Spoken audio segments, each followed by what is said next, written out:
Այսօրվա ընթերցանության լույսի տակ պաստորեն Գդրիչ Ներսիսյանը ոչ մեկ ապաշխարության հույս չունի։ Առաքյալը գսե, որովհետև մեկ անգամ մգրդվածներու համար, որ ճաշակեցին երկնավոր բարգևները եւ հաղորդագից եղան Սուրբ Հոգին,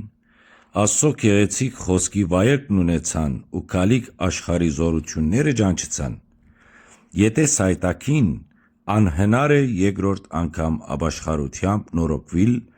որովհետև անոնք վերստին խաչը գհանեն Աստծո որդին եւ դարձյալ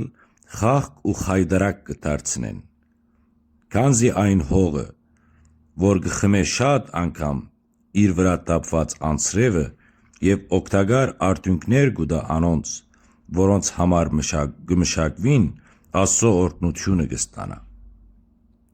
Կարծեմ թե առանց վերլուծության մենք կարող ենք հասկանալ, որ Գդրիչ Ներսիսյանը հակառակ որ երկու անգամ մգրդված է, մեկ անգամ ավազանի մգրդությամբ,